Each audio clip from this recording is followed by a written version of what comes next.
Assalamualaikum warahmatullahi wabarakatuh. Izinkan saya mempresentasikan hasil review jurnal dengan topik preservasi daging dan metode pengasapan. Nama saya Yara Marlian, NPM 2010701080, kelas peternakan C, izin jurnal. Judul, aplikasi asap cair burung kelapa rendah benzoiren meningkatkan kualitas sapi Bali tahun terbit 2017, penulis ada L. Kago, Dharma Kusuma, dan PRK. Jurnalnya Terakan volume 15 nomor 1 halaman 8 sampai sita 2. Latar belakang. Semakin meningkatnya kesadaran masyarakat akan pentingnya gizi pangan yang dikonsumsi, maka permintaan daging juga ikut meningkat. Daging memiliki komposisi gizi yang baik untuk manusia dan organisme, sehingga daging termasuk bahan makanan yang mudah rusak dan mudah tercemar oleh mikroorganisme perusak. Produk olahan daging sapi banyak dihasilkan masyarakat. Khususnya di sini ada Kota Kupang, yaitu sei sapi. Sei di sini adalah daging asap lokal, merupakan salah satu bentuk olahan daging sapi dengan cara pengasapan. Daging sei ini populer karena memiliki kekhasan pada proses pengolahan, bau, warna, rasa, dan memiliki daya simpan yang lama, juga palatabilitasnya tinggi. Proses mengolah sei ini menggunakan cair dari kayu dengan kelas 1 yang berwarna bening. Biasanya kalau kelas 3 itu berwarna sudah hitam pekat, namun di sini yang digunakan adalah kelas 1 warna bening, aman untuk dikonsumsi. Kandungan senyawa-senyawa asap cair dapat menentukan juga sifat organoleptik kualitas produk pengasapan. Tujuannya yaitu untuk mengetahui pengaruh pengasapan yang dilakukan dengan asap cair burung rendah benzoiren terhadap kualitas daging sapi. Metode penelitian yang digunakan yaitu dengan percobaan atau eksperimen dengan menggunakan atau RAL, pola searah yang terdiri dari 6 perlakuan dan 3 pengulangan, sehingga di sini diperoleh 18 unit percobaan. Di sini nanti ada P0 sebagai kontrol atau pengasapan tradisional, P1-nya yaitu 2% asap cair dicampur dengan 500 gram daging sapi yang akan dijadikan sei. P2-nya ini 4%, P3-nya 6%, P4-nya 8%, P5-nya diberikan 10%. Asap cair yang digunakan adalah asap cair yang benzoapirennya paling rendah. Untuk hasil dan pembahasan, di sini ada 2 tabel. Tabel yang pertama adalah tabel jumlah bakteri dengan tabel uji Chi-score, di sini perlakuan kontrol atau penerapan tradisional. Ada hasilnya di sini pakainya paling banyak ya 6,6 pangkat 6. Lalu untuk yang 2% lebih rendah, lalu yang 4% lebih rendah lagi, dan ada 1% paling rendah yaitu 3,0 kali 10 pangkat 3. Untuk P-nya sama 0,2224. Nah, untuk tabel kedua ada rataan kualitas daging sapi daging sei sapi. Ini ada parameternya. Ada bahan kering, protein kasar, lemak kasar, kadar air, dan abu. Untuk kontrol atau pengasapan tradisional ini bahan kering terlihat ada perbedaan secara nyata karena di sini ada pangkatnya. Untuk yang kontrol ini lebih rendah daripada yang 2%. Lalu di sini bisa dilihat yang paling tinggi itu yang 1% pengasapan 1% ini yaitu pangkatnya BC paling tinggi. Bisa dilihat di tabel ini, di situ paling rendah yaitu diberikan 2%. Lalu untuk yang paling tinggi itu ada yang diberikan 10%. Lalu ada lemak kasar.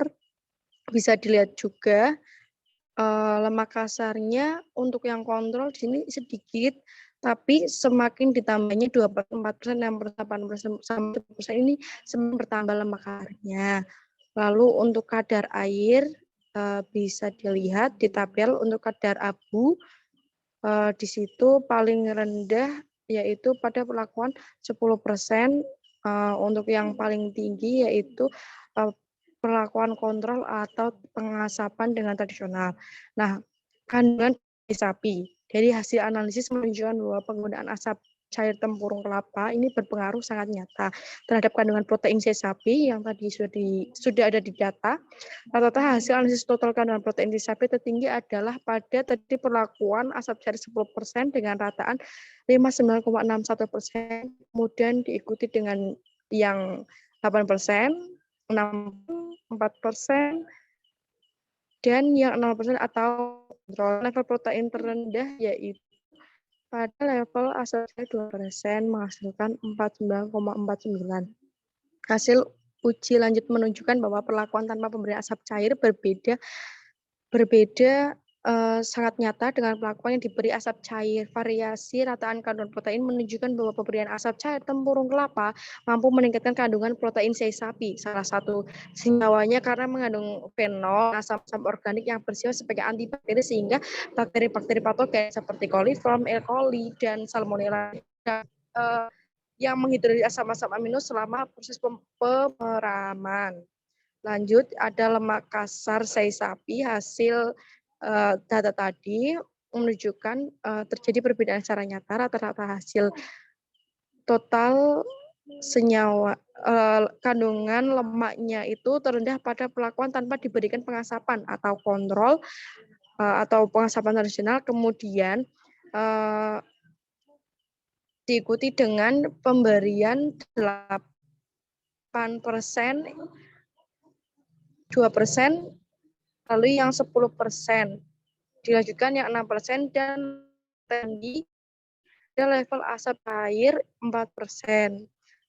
Hasil uji lanjut menunjukkan antara pelaku berbeda sangat nyata kecuali P0 dan B2, P1 dan P2, P2 dan P3, P2 dan P4 berbeda sangat nyata. Meningkatnya juga karena ada pengaruh salah satu senyawa dalam asap cair bukan mengandung senyawa fenol, di mana dapat menghambat reaksi-reaksi kimia negatif pada lemak sei sapi yang diberikan melakukan asap cair, sehingga lemak pada sei sapi yang diberikan asap cair lebih tinggi daripada yang tanpa perlakuan.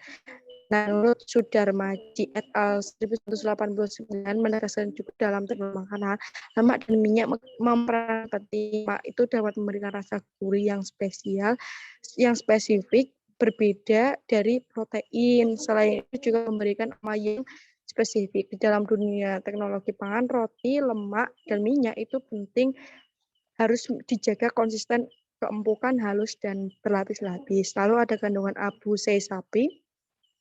Hasilnya yaitu terjadi pengaruh sangat nyata. Rata-rata hasil analisis total kandungan abu sei sapi, kandungan abunya tertinggi terdapat perlakuan tanpa diberikan asap, yaitu 8,65%, diikuti perlakuan diberikan asap cair dengan level 4%, 6%, 8%, dan 2%, dan yang rendah persen. Hasil ini menunjukkan bahwa antara perlakuan yang satu dengan perlakuan yang lain berbeda sangat nyata.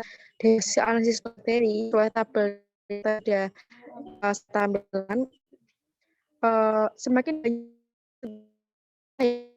itu akan semakin berkurang pada sesi dari dan perlakuan yang tidak menggunakan asap cair. Total bakterinya itu paling tinggi 6,6 kali 10⁻⁶ dibandingkan dengan tadi yang tanpa perlakuan itu.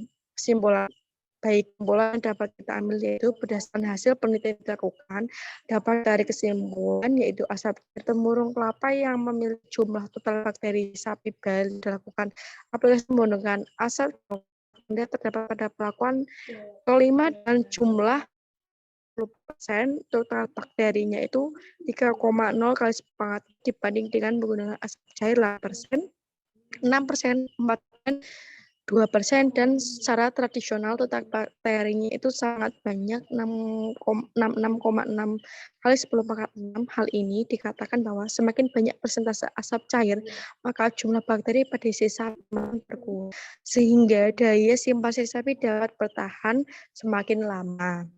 Nah, itu tadi review jurnal dari saya. Apabila ada kesalahan dalam review atau penyampaian, saya mohon maaf sebesarnya. Wabillahi taufiq wal hidayah. Wassalamualaikum warahmatullahi wabarakatuh.